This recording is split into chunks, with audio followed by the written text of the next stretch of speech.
Business with a servant's heart. Welcome to the podcast. Steve Ramona. Business with a servant's heart. Listen to the podcast. Steve Ramona. We're all about to talk on life. Our guest will share his life story. We want you to success in life. We're ready and we will start shortly. We're gonna talk on life. We're gonna talk on business. You're gonna shine bright. We are gonna witness. Business with a servant's heart. Welcome to the podcast. Business with a servant's heart. Listen to the podcast.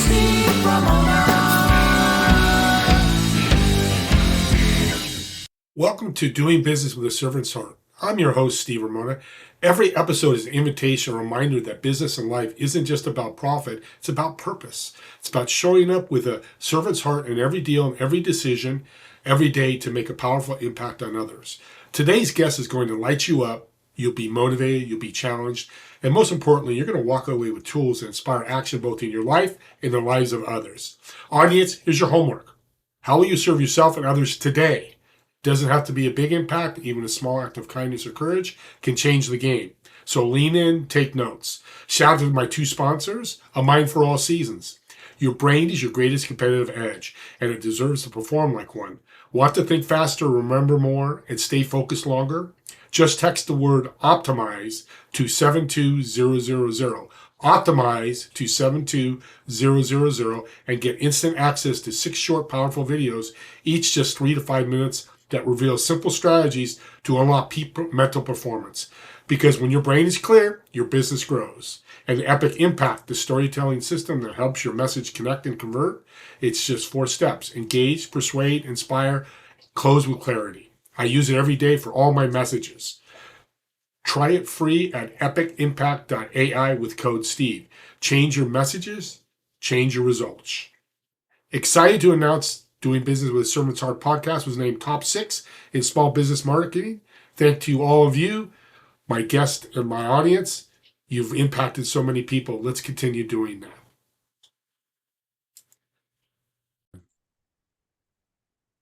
Welcome to Doing Business with a Servant's Heart podcast. I'm your host, Steve Ramona. I'm excited to have you on because I've got a great guest today. I've spent some time with her, and faith's a big part of her life, but she really wants to give back and serve as many people as she can, and she does it in very many different ways. But she's got an unbelievable book that we'll talk about as well to help people with healing and trauma and catastrophic things that happen in your life. Let's bring our guest on. Lily, welcome to the show. Thank you for having me. Let's talk about the book, the title. What was the mission of the book? The title is Rise Up and Heal. And the mission of the book is to be able to share my own experiences with trauma, childhood trauma, relationship trauma, and all the hardship that we go through that we don't anticipate having or going through. As humans, we always have plans, and we always have expectations, right? We always hope that everything goes well, and we always want to be blessed. But sometimes life doesn't happen the way you want it.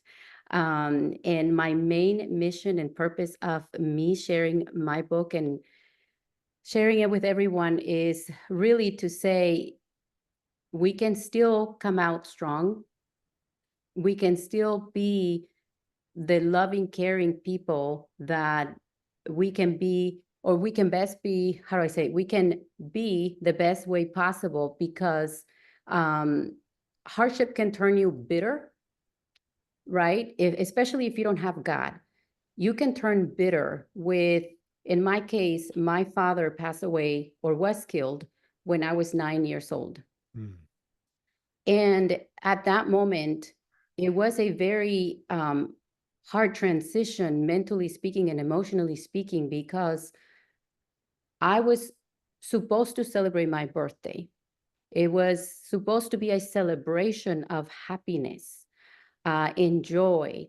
And that moment of celebration and joy turned into mourning and sadness. And as a child, being 9 years old, not understanding that my father, my protection, and my provider was no longer going to be there for me. So I remember, because I've always been connected with God. I grew up Catholic, and I remember when I found out that my father was killed, and it was an accident, but it still was my father and my protector was taken away from me in such a way that I didn't get a chance to say goodbye, or talk to him. And it was a moment where I felt like I was in shock. It changed my life. It changed my way of seeing life. And I remember praying to God without even knowing that he was actually listening. And my prayer was, "Dear God, my dad is no longer here. Would you please be my dad? Would you please take care of me? Would you please protect me and guide me?" And then I just went through life, living my life like normal people do. Yes, I still went through a lot of trials and struggles. Um, and then at the age of 18, I became a Christian, and I learned to pray for my husband without knowing that I was gonna go through another hardship. Mhm. And so I get married, barely knew my husband, only about 9 months, and had no idea what I was gonna go through. I get married because I'm believing it's God's will for me to get married. And then I find out that the man I picked to get married has a condition that pretty much almost destroyed everything, destroyed almost our finances, our marriage, everything. And I chose to not give up. I chose to still take care of him. I chose to still be there for him and be that spiritual warrior, because it felt more like a spiritual battle, that was just there after me, my heart, my soul, my life, my finances, my family, everything. So I went through so much, and it caused me also to feel bitter towards God. At some point, I felt bitter. I was angry. I was distant. And I didn't even know why. I would still talk about God, but there was some sadness that I felt like, "Dear God, why did you take me through this? Why did you allow me to go through this pain?" Um, until I realized, okay, that is making my heart like a stone. And when I allow that to happen, that means I block myself from what God is able to do in my life, no matter what I go through. Um, and I decided to let go of things. That was in 2020. And that's when I decided to take the step forward to write my book and to write my stories. And through writing my book, I had so much healing. It brought so much healing to myself. And I know it's also bringing so much healing to others. It brought healing to my husband as well. We went through a very harsh time where I even considered divorced, because I couldn't do it anymore. I couldn't handle it anymore. But through my resilience and dedication, through prayer, through truly not giving up on myself, not giving up on God, not giving up on his plan. Our plans are not the same as his plans. Yeah, absolutely. Um, So what would you tell the audience when they have a mhm. setback? How do they overcome it?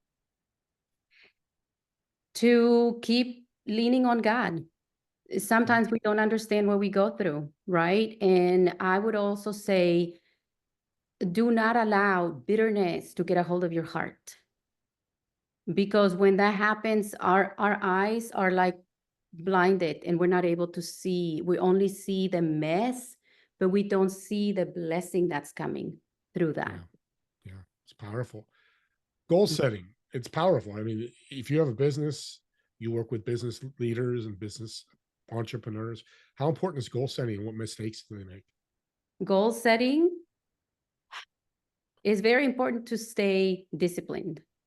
And I always have my notepad and my pen with me, because we tend to forget things. I feel Yeah. like, especially nowadays with people in, the AI world and, computer, social media, everything, we are getting so bombarded with so many things that we do get distracted. So I always carry a notepad with me, and I always write down everything that I need to do. And then I keep track of it. What did I do today? Did I accomplish what I needed to accomplish? I think that's very important.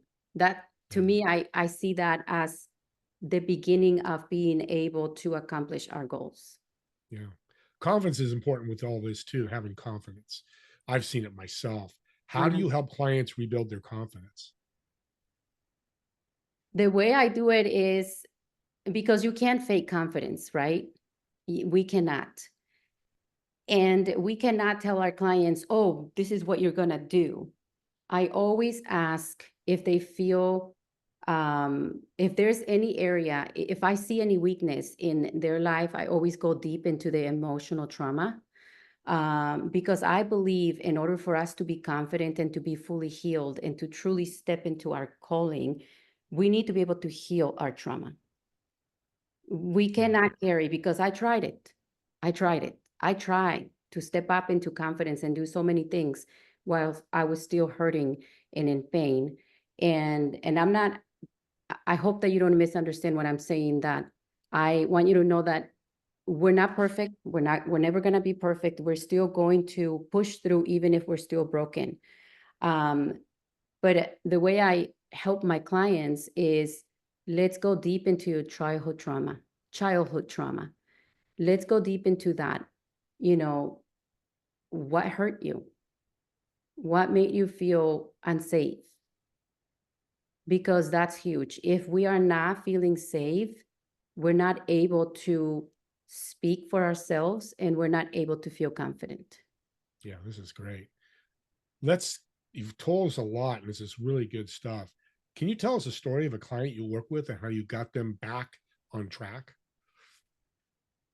So it was this lady, Spanish speaking patient or client, sorry.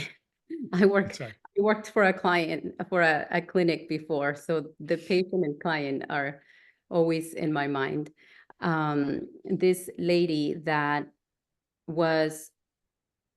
she got pregnant very young, and she felt very um, afraid of stepping up and being a single mom. And she allowed the partner to abuse her mentally, verbally, physically, um, to the point where she ended up even having to go to jail because she Wow. stood up. Yes, she stood up and defended herself. He ended up calling the police, and I'm trying to remember how many days she was in jail. But she came to me feeling, she was even walking down, like with her shoulders down.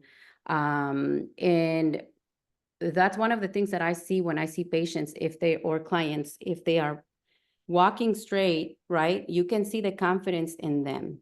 But if they're walking with their shoulders down and their head down, you can already tell there is trauma there. And so we started going deep into the trauma, and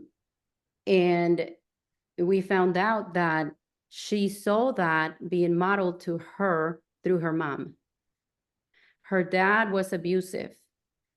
And even though she said, I would never allow that to happen to me, somehow she still allowed that to happen.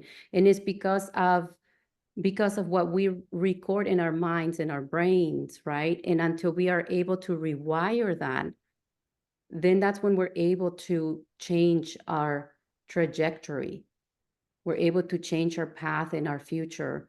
But if we're not able to do that process and that healing, we'll continue doing the same patterns, the same toxic patterns, and following the same footsteps as our parents and our grandparents. Yeah, healing first is always a great. I love that you said that because it's Mhm. hard to do anything when you've got trauma, things in your mind, mental health. You got to Yeah, heal them or get better with them as you move forward. So the world's loud. There's a lot of noise out there. Social media, all that. How do you help people reset their life when it gets noisy? I do tell them always write things down. Hmm. If you feel afraid, if you feel inadequate, if you feel sad, even happy and everything, write everything down, because writing is also a part of therapy. Hmm. So It is. write things down so that you're able to recenter yourself, and be able to remove the distractions, right? Like you're saying, the world is loud. Yes, it can be loud and distractive. But when we write things down, um, and also prayer, right? I always do that. Prayer, meditation. Try to pour into you before you try to pour onto others. Yeah, I love that because when I talk about serving, you got to serve yourself first. Exactly what you're saying to be able to serve others. You got self love first, self Mhm, aware, and to be able to mhm. help others. So the Yeah. other thing about business, especially nowadays, Lily, this is huge burnout because we're all like, I got bills to pay. I got to do this. I got to do 50, 60, 70 hours a week.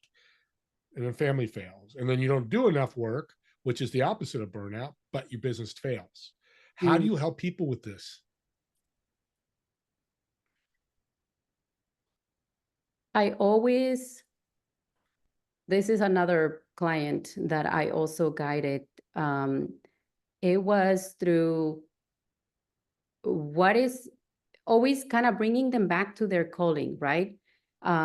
Because he was trying to do too many things. Hmm. And we all do that, right? Especially if you live in the Silicon Valley. Oh, yeah. You always try to have multiple jobs and everything to try to pay your bills and everything, and have a normal life, right? Is when they don't know how to do things, right? Or how to bring more income, is if you're not able to find another job, then create one. And because he was also telling me, oh, I had this idea with my brother, and I had this idea with my brother. And I'm thinking, have you started that idea? Start that idea, because in the beginning, you're going to feel a little insecure. You're not going to know how to do things. But if you don't start, you'll never know. Right? So start the idea. Little by little, you will get there and you will be successful.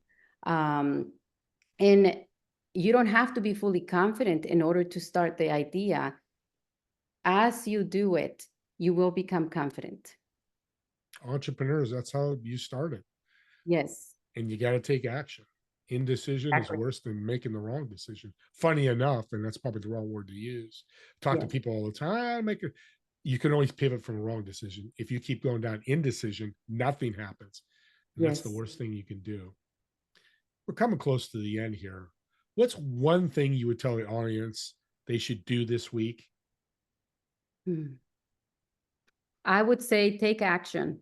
I think this falls right into what I was going Mm, to say to you, right?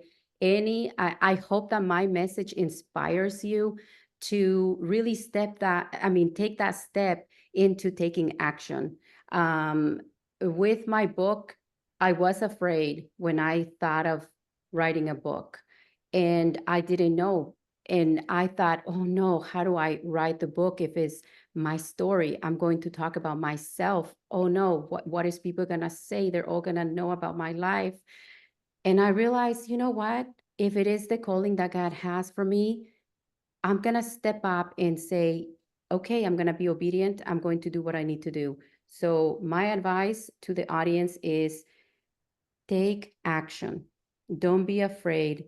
take action, because that's the only way you're going to be able to see the blessing that God has for you. Whether it's, if it's for your own personal life, if it's, eating healthy, let's say, for example, maybe taking the step to going back to school and studying for the career that you want to study, or investing in real estate, or investing in something, investing in yourself, anything you have in mind, take action. You have a ton of energy. You've been through a lot.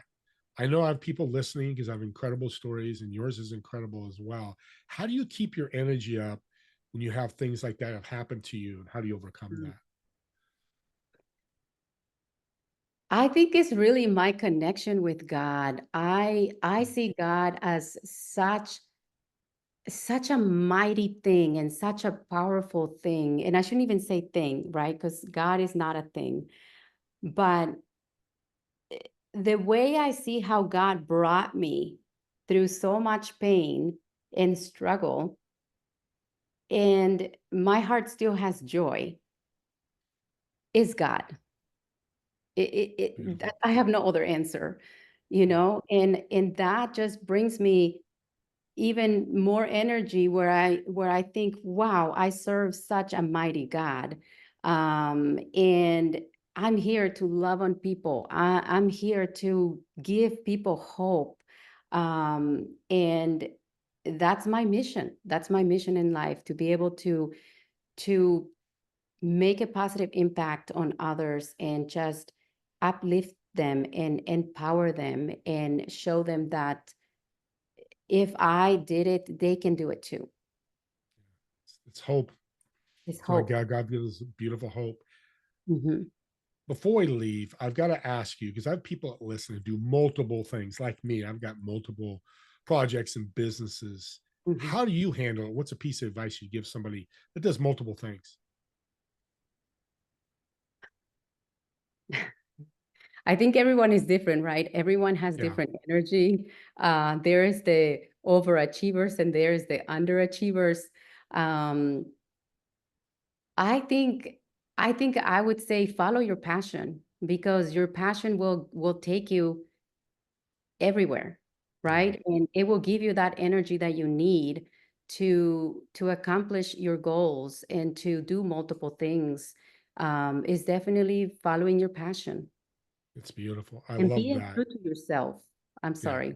Yeah. Yeah. No, that's okay. Interrupt me, because that's a great interruption, because they go together.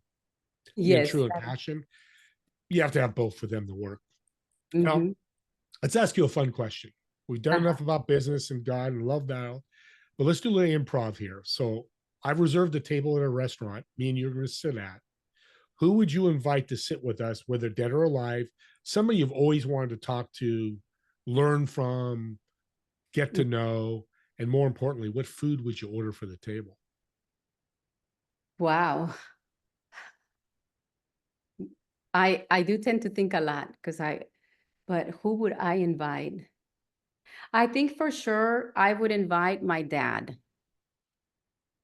I would invite my dad, because the memories that I have from him are so beautiful. We would have an amazing conversation. Um, that's one thing that I remember with him. We would always walk a lot together.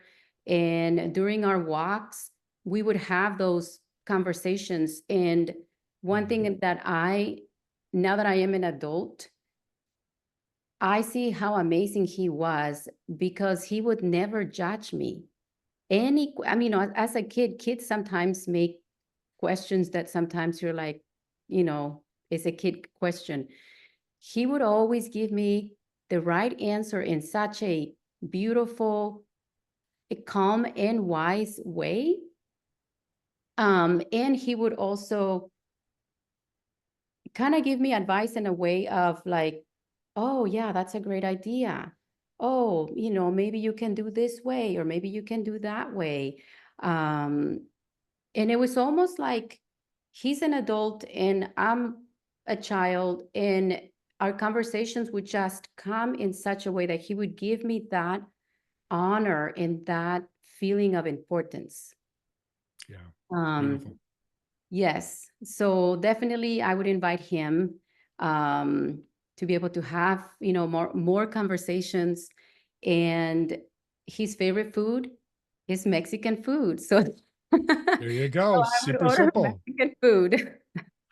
Well, thank you so much for sharing your life with us, sharing your story and what you do. How can people connect with you and how can people get the book? They can order my book through Amazon. My book will also be available on audiobook. And also they can find me on LinkedIn, Instagram, Facebook. And I need to also start working on my YouTube channel. That's one of my Beautiful. goals. Beautiful. Well, you're a blessing. Thank you again for taking the time to be on and sharing your story. And audience, Thank subscribe to the YouTube channel. And this shows a perfect example of somebody that's looking for hope. And they listen to Lily for 10, 15 minutes and go, oh my God. And they reach out to Lily and Lily helps them or becomes a client. Whatever that journey is, you're impacting people. And it's not my podcast, just not mine. It could be others. That's you. what I think podcasts are. They're truly a gift to really impact and heal, as Lily talked about, heal and help them rise, like her book. So go ahead and subscribe. Me and Lily want to thank all of you for watching or listening to this podcast. And we look forward to seeing you on the next episode of Doing Business with a Servant's Heart. Have a great day, everyone.